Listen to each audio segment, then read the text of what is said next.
Bismillahirrahmanirrahim. Assalamualaikum warahmatullahi wabarakatuh. Alhamdulillahilladzi arsalna rasulahu bil huda wa dinil haqq liyudhhirahu 'ala ad-dini kullihi walau karihal musyrikun.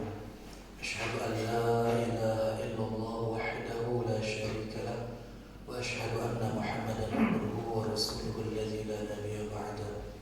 Allahumma salli wa sallim wa barik ala sayyidina wa habibina wa maulana Muhammadin wa ala alihi wa ashabihi ajma'in. Amma ba'd, para jemaah pengajian rutinan Masjid Mutiara yang sama-sama harap ridho dan juga rahmat Allah Subhanahu wa taala, bersyukur kita di subuh yang sejuk ini Allah Subhanahu wa taala masih memberikan, menumbuh suburkan ke dalam dada-dada kita dengan hidayatul iman wal Islam, diikuti dengan hidayah taufik yang menggerakkan langkah kaki kita untuk menjalankan bakti kita, untuk menjalankan tujuan hidup kita dalam ibadah Allah Subhanahu wa taala.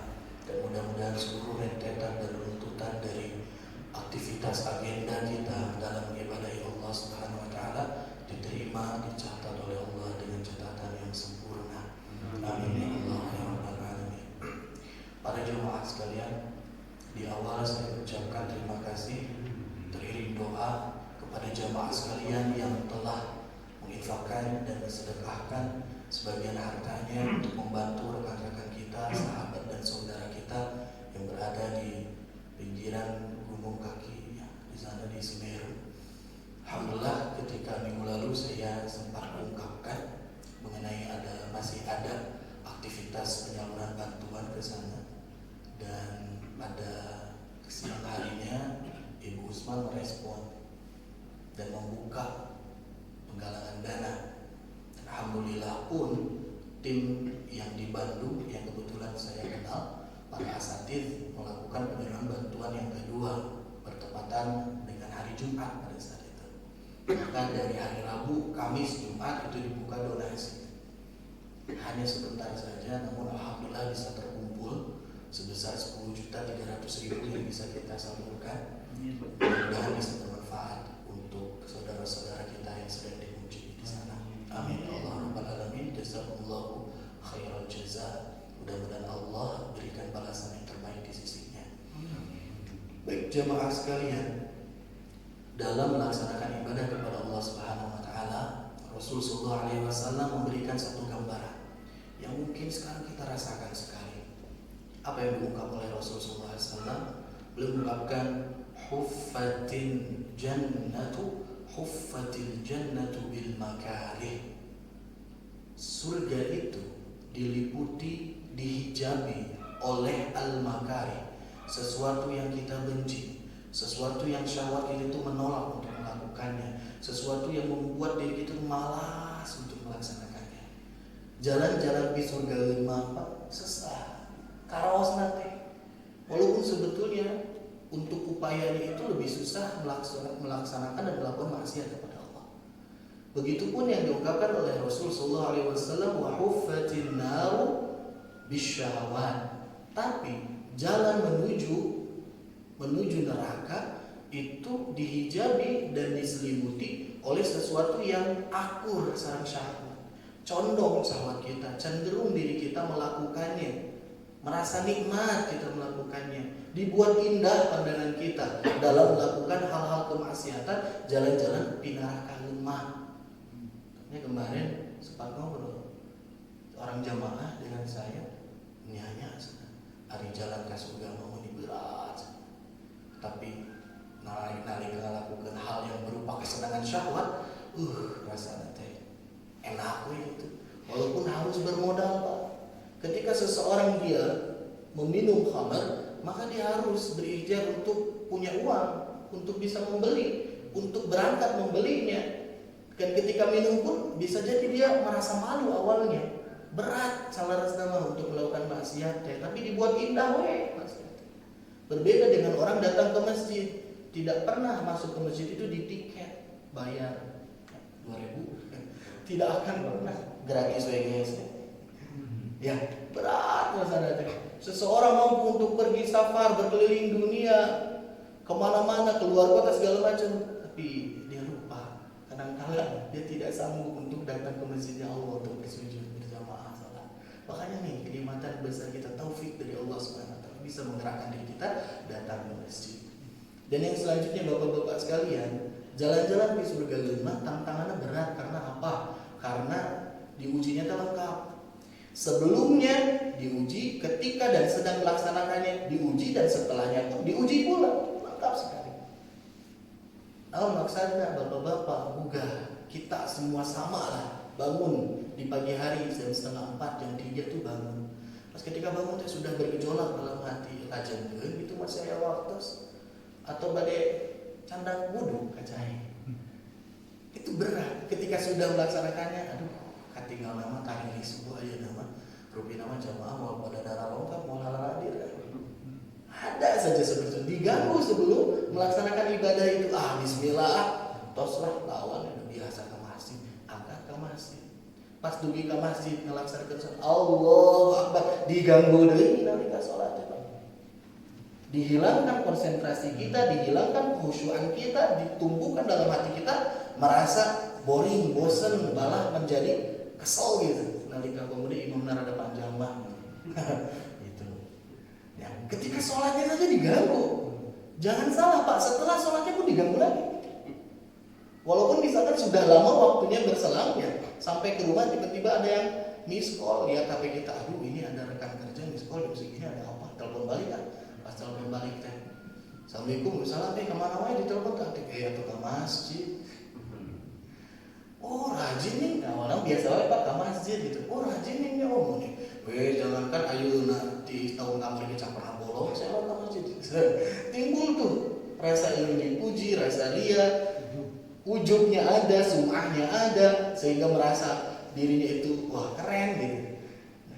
Walaupun sholatnya udah selesai lama, tapi diuji pula itu setan Pak. Jadi lengkap uji nanti. Ya. Ada ungkapan peribahasa menyebutkan ketika seorang hamba dia memunculkan satu niatan baik untuk melakukan ibadah, maka datang 1000 setan untuk menggagalkan niat ibadahnya itu. Ketika sudah melaksanakan pun datang setan, heboh. Setelah selesainya pun setan buat ingat ibadah dia, dijadikan ibadah dia itu paling baik daripada orang lain, paling indah daripada orang lain. Itulah yang membuat pahala kita itu hampa nol nanti di hadapan Allah Subhanahu wa taala. Naudzubillah min dzalik. Ini kaitannya dengan kemarin yang pernah dibahas oleh Pak Haji Agus ya. Capek-capek kita beramal ketika datang ke Allah Subhanahu wa taala. Salat saya ya Allah, infak saya ya Allah. Tuhbitul amal, amal engkau telah kau hancurkan sendiri dengan perbuatanmu. Naudzubillah min dzalik. Gitu Pak. Jadi karena kehadiran bismillah prungkeun gitu. Aya nu muji teh muji anggar we panceg ajeg dina galur. Kita akan lanjutkan kajian kita mengenai bab fikih ini yang kebetulan kita telah bahas kemarin mengenai macam-macam tatawu ibadah-ibadah yang sunnah, dan sekarang kita akan masuk kepada sunnah yang pertama, yaitu adalah sunnatul fajri. Ketika sholat fajar, sholat subuh itu memiliki sunnah. Sunnahnya apa? Dilaksanakan 2 rakaat setelah ngom adzan dugika ngadeken qomat. Itu waktu sholat sunnah fajar. Jangan keliru ya, misalkan disebut ada yang menyebutkan sholat fajar dan sholat sunnah fajar itu berbeda. Kalau sebutkan sholat fajar berarti sunnah fajar berarti yang 2 rakaat sebelum subuh. Yang pertama yang membuat kita akan lebih bersemangat untuk melakukan sholat sunnah fajar ini, sebagaimana yang diungkapkan dalam berbagai hadis, fadluha, keutamaan ketika seseorang melaksanakan sholat sunnah fajar. Yang pertama itu disampaikan oleh istri tercintanya Nabi Aisyah radhiyallahu anha, ani Nabi sallallahu alaihi wasallam wa ala alihi fi rak'ataini qabla salatil fajri. Istrinya Nabi ini mengatakan sesuatu berkaitan dengan sholatnya seseorang 2 rakaat sebelum sholat fajar, sebelum sholat subuh. Punten ya Pak Fajar sebat-sebatnya Nabi. Qala apa kata Nabi Muhammad sallallahu alaihi wasallam? Huma ahabbu ilayya minad dunya jami'an. Yang pertama kata Nabi Muhammad SAW, huma, kedua rakaat itu, ahabbu ilayya, sesuatu yang paling aku sayang, yang paling aku cinta, yang paling aku suka minat dunia jami'an, dibandingkan dunia seluruhnya. Ini yang pertama. Jadi apapun yang kita lakukan, kebaikan-kebaikan dunia kita, itu kebaikan yang menurut Nabi Muhammad SAW itu masih kalah. Dengan apa? Dengan kebaikan yang kita lakukan 2 rakaat sholat sunnah qobliyah fajar subuh. Namun yang kita lakukan itu, kata Nabi Muhammad SAW, apapun yang ada dalam genggaman kita dari dunia yang kita pegang, tidak ada yang lebih berarti dibandingkan rakaatnya kita, 2 rakaatnya kita qobliyah subuh. Ini diriwayatkan oleh Imam Ahmad, Imam Muslim, dan Imam At-Tirmidzi. Dan yang kedua disampaikan oleh sahabat yang paling dekat dengan Nabi, Abu Hurairah radhiyallahu anhu. Kenapa disebut paling dekat, Pak? Karena sempat ya ada yang protes nih. Umar bin Khattab pada saat itu memanggil Abu Hurairah. Hai Abu Hurairah, ketika Nabi telah meninggal. Kenapa selama engkau hidup sekarang setelah meninggalnya Nabi, engkau selalu menyebutkan qala Rasul, qala Nabi, sami'tu Nabiyya, sami'tu Rasulullah. Kenapa engkau selalu sebutkan sabda-sabda dari Nabi Muhammad SAW, sesuatu yang mungkin saja kita tidak pernah dengar dari Nabi? Mengetahui ngada-ngada atau enggak? Kan kita tahu Pak, yang paling banyak mendapatkan hadis dari Nabi dari kalangan sahabat yang pertama itu adalah Abu Hurairah. Padahal engkau hidup, kata Umar, engkau hidup itu tidak begitu lama sebagaimana kami hidup bersama Nabi. Anjenama Abu Hurairah adalah seorang sahabat yang datang ke Madinah setelah hijrahnya Nabi dan ikut bersama Nabi itu tidak lebih dari sekitar 8-7 tahun lah. Tapi apa jawaban Abu Hurairah? Wahai Umar bin Khattab, ketahuilah oleh engkau, aku selama hidupku tidak pernah aku meninggalkan Nabi Muhammad SAW. Aku selalu membuntutinya kemanapun dia pergi, kemanapun dia berada, aku selalu merekam jejaknya. Sedangkan engkau dan para sahabatmu ada yang sibuk dengan pekerjaanmu. Kadang engkau melakukan safar, aku tidak, aku bersama Nabi. Kadang engkau melakukan pekerjaan berniaga ke pasar, tetap aku bersama Nabi. Kadang engkau pergi ke kebun untuk mengecek tanaman-tanamanmu, tidak, aku bersama Nabi. Maka dari itulah aku mendapatkan banyak pelajaran dari Nabi Muhammad SAW. Terdiam. Begitulah Pak, para sahabat pun tidak selalu benar-benar 24 jam bersama dengan Nabi, tidak. Mereka pun punya pekerjaan, mereka punya privasi, punya kegiatan yang tidak bisa ditinggalkan.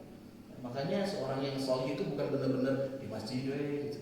Walaupun di masjid soleh kan fajar insyaallah ya. Tapi dalam artian apa? Para sahabat itu ketika waktu bekerja ya bekerja gitu.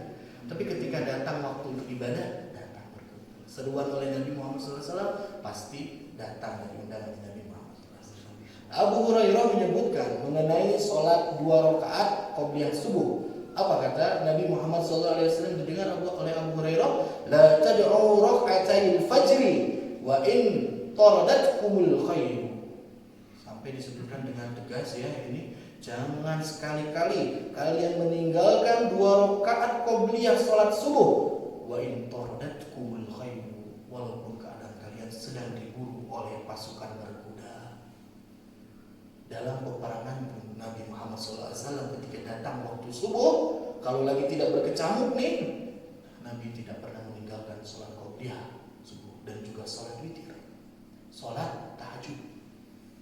Kan ibadah yang sunnah yang tidak pernah ditinggalkan oleh Nabi Muhammad SAW, dan itu dilarang kewajibannya untuk dilakukan terus-menerus oleh kita selaku manusia biasa.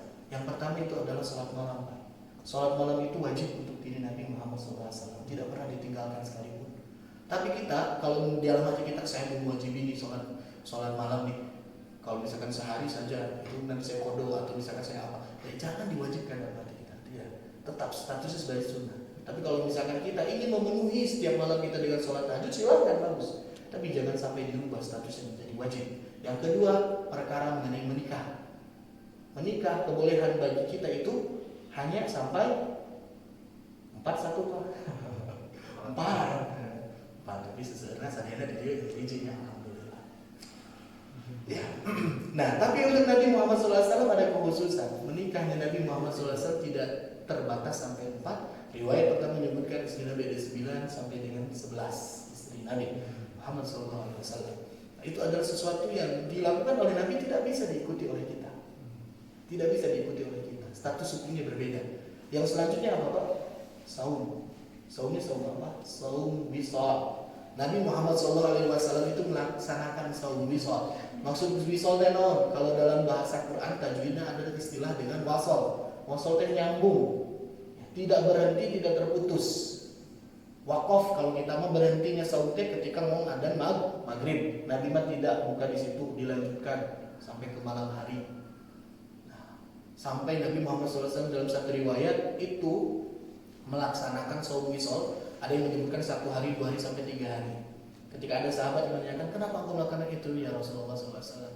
Aku adalah orang yang dirahmati oleh Allah. Aku memiliki kekuatan yang lebih besar dibandingkan kalian, dan setiap malamnya aku mendapatkan masukan makanan dari Allah Subhanahu Wa Taala tanpa harus makan langsung. Saum wisal kita tidak boleh melakukannya.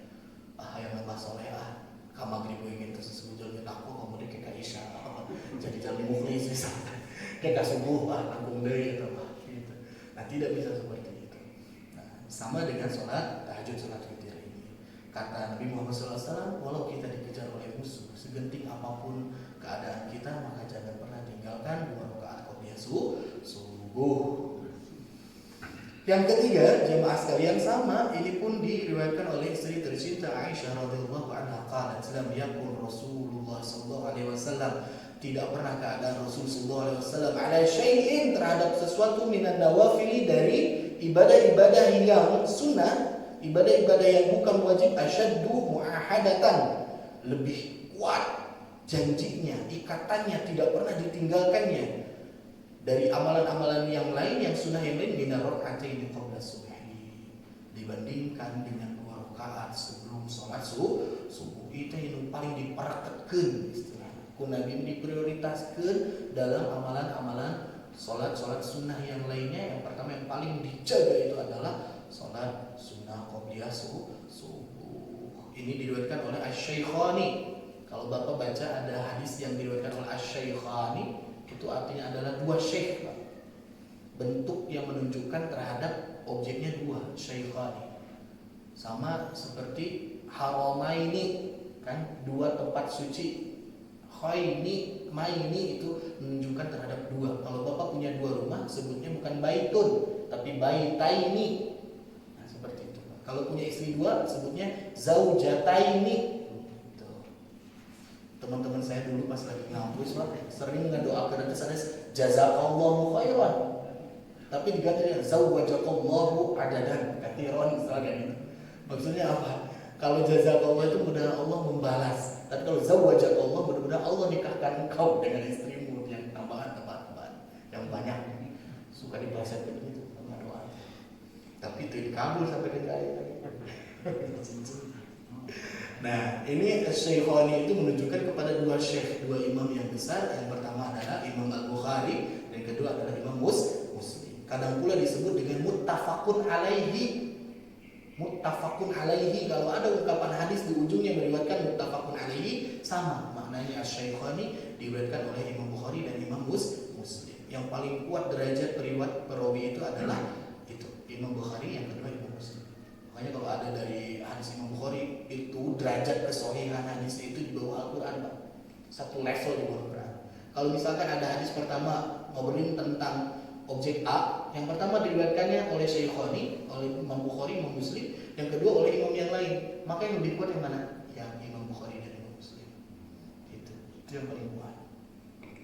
Selanjutnya yang keempat, ini pun sama, masih dari istrinya Nabi Aisyah radhiyallahu anha, anna Nabi sallallahu alaihi wasallam qala. Nah, ini yang paling kita sering dengar nih. Raka'atul fajri khairun minad dunya wa ma fiha. 2 rakaat qobliyah subuh seseorang itu dinilai oleh Allah Subhanahu wa taala khairun, lebih baik minad dunya, dari dunia, wa ma fiha, dan apa yang ada di dalamnya. Kekayaan kita terbatas, Pak. Sabeungah-beungah jalmi yang ada di TM tetap dia tidak punya rumah, 1 TM itu punya dia sendiri, enggak. Pasti ada milik orang lain. Jangankan 1 TM, ya. Apalagi kalau misalkan 1 Cimahi, kekayaan kita, apa yang kita miliki, harta pembendaharaan kita itu cuma terbatas sedikit. Tapi Allah Subhanahu wa taala sebutkan lewat lisannya Nabi Muhammad SAW, orang yang sholat 2 rakaat qobliyah subuh itu mendapatkan dunia, bahkan lebih baik dari dunia dan seisinya. Nah, pernah satu saat Ustaz saya ngobrol ke saya, di sini ada yang belum nikah? Oh, semuanya kebanyakan belum nikah. Sok datang melamar kepada calonmu. Ketika engkau ditanya, kamu sudah apa? Sudah punya apa deh? Ngomong, saya sudah punya yang lebih baik daripada dunia dan seisinya, Pak. Tak ngelahin saya, Pak. Nah, gitu. Sholat sunnah rakaat qobliyah subuh, Pak. Cuk saha eta? Cuk Nabi, Bapak tuh percaya kan Nabi. Khairud dunya wa ma fiha, Pak. Orang lain tidak mungkin banyak orang yang bisa melaksanakan, tapi saya insya Allah, Pak. Berarti genggaman tuh dunia sama isinya. Diterima mau aku, iya kan? Ku calon mertuana. Soal calon mertua lagi, abi gaduh jam. Abi sok ke masjid, sok qobliyah subuh, gitu. Misalnya satu. Itulah jamaah sekalian ya. Jadi kita harus yakinkan, benamkan dalam hati kita, sholat rakaat yang 2 lakukan sebelum subuh itu adalah sesuatu yang sangat besar. Nilainya di hadapan Allah Subhanahu wa taala. Dan yang terakhir, wali Ahmad wa Muslim anha qalat ma ra'aituhu ila syai'in minal khairi asra'u minhu ila rak'ataini qabla al-fajr. Menurut Imam Ahmad, Imam Muslim menyebutkan dari periwayatan yang banyak mengenai sholat sunnah ini, tidaklah aku mendapatkan sholat sunnah yang disegerakan oleh Nabi, yang didahulukan dan diprioritaskan oleh Nabi untuk melaksanakannya, melainkan sholat yang 2 rakaat qabla subuh. Sampai-sampai dalam satu riwayat ya Pak ya, Nabi Muhammad SAW itu tidak pernah meninggalkan sholat sunnah subuh ketika safar. Walaupun kita tahu sholat sunnah yang lain ketika safar itu di off-kan dulu, di cancel dulu. Tapi untuk di cancel dengan sholat rawatib, yaitu adalah sholat yang qobliyah subuh. Walaupun sedang safar, tapi Nabi tidak pernah meninggalkannya.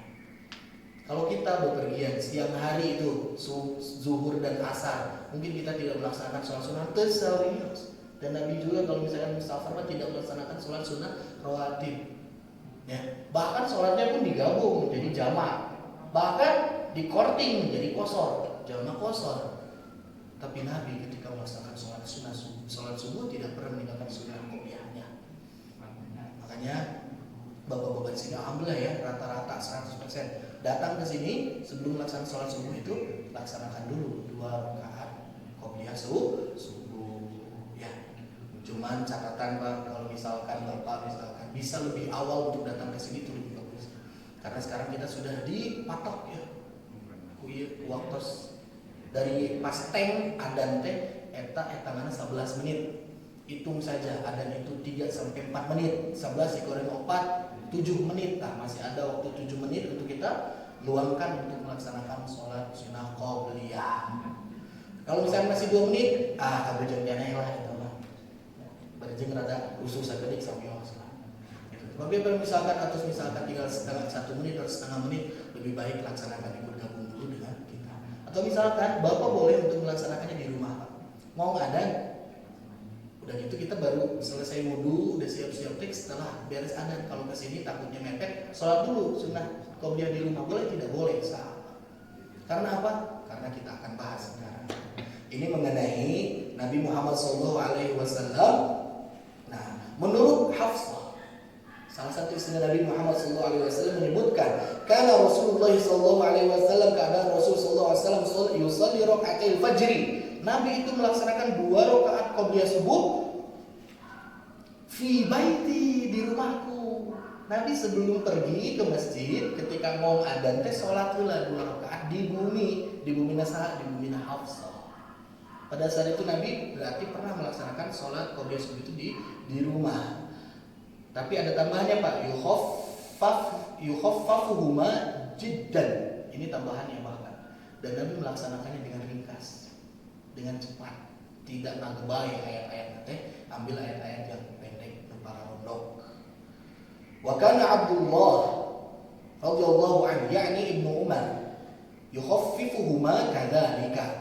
Dan begitu pun yang dilakukan oleh Ibnu Umar, putranya Umar bin Khattab, beliau pun melaksanakan sholat qobliyah subuhnya itu dengan ringkas, dengan cepat, mengikuti Muhammad Sallallahu Alaihi Wasallam. Makanya bisa kita melaksanakan qobliyah subuh sebelum datang ke masjid. Kalau bisa di masjid, ya apa-apa, sama. Ya, asal tong subuh di masjid. Tong subuhannya di rumah, num afdol subuhannya yang paling baik itu di masjid. Tapi kalau sholat sunnahnya tidak ada keafdolan, harus di masjid atau di rumah, dua-duanya sama nilainya. Beda nama wajibnya gitu. Selanjutnya wa an Aisyah radhiyallahu anha qalat kana Rasulullah sallallahu alaihi wasallam yusalli rak'atayn qabla al-ghadati fayukhaffafuhuma hatta inni la ashakka aqra fihi ma bi Fatihatil kitab abla. Rawahu Ahmad wa ghairuhu. Nah, ini luar biasa. Sampai-sampai Aisyah radhiyallahu anha pernah melihat salatnya Nabi, qobliyahnya Nabi ini itu sangat cepat sekali, Pak. Sampai-sampai timbul keraguan di dalam hati Aisyah radhiyallahu anha kepada salat yang dilakukan oleh Nabi. Apakah Nabi baca Al-Fatihah atau enggak sih gitu. Saking cepatnya, berbeda dengan salat-salat yang lainnya. Istrinya sampai merekam seperti itu, Pak. Timbul penasaran. Hari Nabi itu sholat cepet-cepetnya baca Al-Fatihah atau enggak ya? Saking cepatnya sholat sunnah qobliyah subuhnya Nabi Muhammad Sallallahu Alaihi Wasallam. Ini menjadi gambaran juga untuk kita bahwa untuk sholat sunnah qobliyah tidak perlu waktu yang panjang. Bapak kesini 3 menit cukup, Pak, 2 menit masih cukup insya Allah. Jadi diringankan untuk sholat sunnah qobliyah subuh. Wa anha qalat kana qiyamu Rasulillah sallallahu alaihi wasallam fi rak'atayn qabla salati fajr qadra ma yaqra'u Fatihatul kitab. Bahkan ada satu riwayat menyebutkan Nabi Muhammad SAW ketika melaksanakan sholat sunnah qobliyah subuh itu panjangnya sebagaimana orang yang baca Fatihah saja. Saking cepat apa? Jadi dianggapnya seperti itu cuma baca Fatihah Nabi. Sehingga dari sini para ulama kita menyebutkan sah sholatnya seseorang ketika melaksanakan sholat sunnah itu tidak dibarengi dengan surat tambahan setelah Al-Fatihah. Sebagaimana yang dulu pernah ditanyakan, Mas Emma sholat sunnahnya nggak pakai surat yang lain, pakai Fatihah doang boleh nggak? Boleh, silakan, nggak apa-apa. Nah, begitupun yang diungkapkan oleh sahabat Nabi, cepat bisa Nabi itu sholat sunnah qobliyah gitu. Makanya seakan-akan membaca hanya dengan Al-Fatihah saja. Lantas pertanyaan selanjutnya, apa sih yang dibaca Nabi ketika sholat sunnah qobliyah subuh ini? Nah, yang pertama, menurut Aisyah radhiyallahu anha, yang pertama Nabi Muhammad SAW sebutkan di rakaat satu di antara yang keduanya, qala qul ya ayyuhal kafirun. Rakaat pertama baca surat Al-Kafirun. Insyaallah para hafalnya banyak, bahkan favoritnya Al-Kafirun. Favoritan mah jeung qul huwallah. Eleh kene qul huwallah. Nah, jadi rakaat pertama itu kuliah ketika melaksanakan sholat sunnah qobliyah subuh. Terus yang keduanya apa? Menurut Aisyah radhiyallahu anha sebutkan qul huwallah. Tuh qul huwallah dicanak Pak, tenang. Tong sedih tanya qul huwallah. Aya qul huwallah di rakaat kedua. Jadi yang rakaat kedua qul huwallah. Wa kana yusiru biha. Kenapa sih Aisyah bisa merekam dan mendengar? Karena Nabi membacanya pelan-pelan. Jadi kakupin kene. Kadang kene. Ya, kadang kene kucepil teh. Oh, Nabi baca ini. Tapi jangan merasa kegeeran, cuman inikah yang dibaca oleh Nabi? Ada ternyata.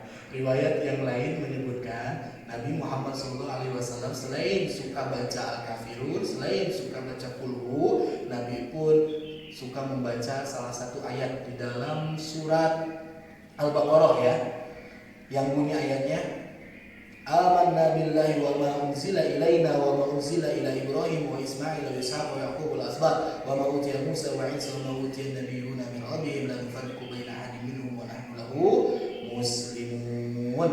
Nah, itu dalam surah Al-Baqarah ya. Ayat berapa itu teh? Apa aja? Kalau tidak salah 160-an ke atas, Pak. Bacanya satu ayat. Tidak terlalu panjang pula sebetulnya ayatnya. Dan yang keduanya Nabi Muhammad SAW bacakan salah satu ayat di dalam surat Al-Imran. Qul ya ahlal kitab ta'alu ila kalimatin sawa'in bainana wa bainakum alla na'budu illallah wa la nusyrika bihi syai'a wa la yattakhidh ba'duna ba'dan arbaba min dunillahi fa in tawallaw faqulu syahadu bi anna muslimun. Itu surat Al-Imran ayat 60-an ke atas. Nanti bisa dicek dalam Al-Qur'an kita. Jadi memang pendek, Pak. Terus ini pun adalah salah satu dalil menyebutkan Kalau misalkan kita baca surat atau ayat lain selain yang tadi boleh tidak boleh, tapi hitungan ringkasnya masih disebutkan. Tak perlu dipiwaran lah kita kalau harus meringkaskan sholat apanya, sudah sadar sendiri biasanya mah. Memang kita berbeda yang sedang-sedang saja. Nah, tapi ada kekhususan Pak ketika kita baca surat Al-Kafirun dan juga surat Qul Huwallah, itu Nabi Muhammad SAW pernah mengomentari seseorang yang membacakan dalam sholat qobliyah subuhnya. Kata Nabi Muhammad SAW menyebutkan ketika ada orang membaca Qul ya ayyuhal kafirun, ketika udah sholat Nabi mengatakan hadza abdun arrafa rabbah. Iya ya hamba anu kenal ka Tuhanna teh, hamba anu kenal ka Rabbna, hamba anu kenal ka Khaliqna teh mugi anu macakeun surat Al-Kafirun. Ketika mengomentari surat Qul Huwallahu Ahad, Nabi Muhammad SAW sebutkan hadza abdun amana bi rabbih, tah mugi jalmi iman ka Rabbna teh mugi ya macakeun Qul Huwallahu Ahad. Jadi jangan sedih juga Pak. Gak apa-apa, jadikan favorit karena itu adalah suatu hal yang bernilai di pandangan Nabi Muhammad SAW. Gitu Pak ya. Nah tapi jangan sebelum juga ketika ada orang sholat sunnah qobliyah subuh panjang, asana teh nggak ada gua saya tahu mah gitu. Lami-lami teruku-ruku gitu. Padahal kan sunnahnya ringkas atau apa yang macam belajar berarti. Apakah kita harus seperti itu? Tidak pula. Mungkin bagi beliau itu bacaan yang beliau bacakan ketika berdiri yang dianggap panjang oleh orang lain, oleh beliau dianggap pendek, oleh dirinya dianggap ringan, oleh dirinya dianggap ringkas. Makanya panjangnya kita dan panjangnya Nabi itu berbeda. Ya. Bisa jadi pada dikira ngecek satu mah itu panjang teh, ngecek satu mah biasa wae kan gitu.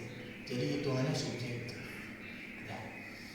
Baiklah, saya rasa cukup untuk perkawis pembahasan tentang sholat qobliyah subuh yang insya Allah kita akan terus dawamkan ini yang kita jaga selain ini sampai nanti kita akan bahas bagaimana kalau orang yang ketinggalan sholat qobliyah subuh nanti bisa diganti dengan setelah waktu sholat subuh ya.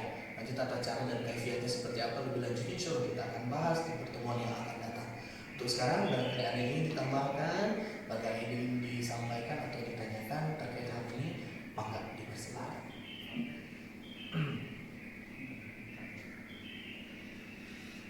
Ya, cakap Pak? Cakap.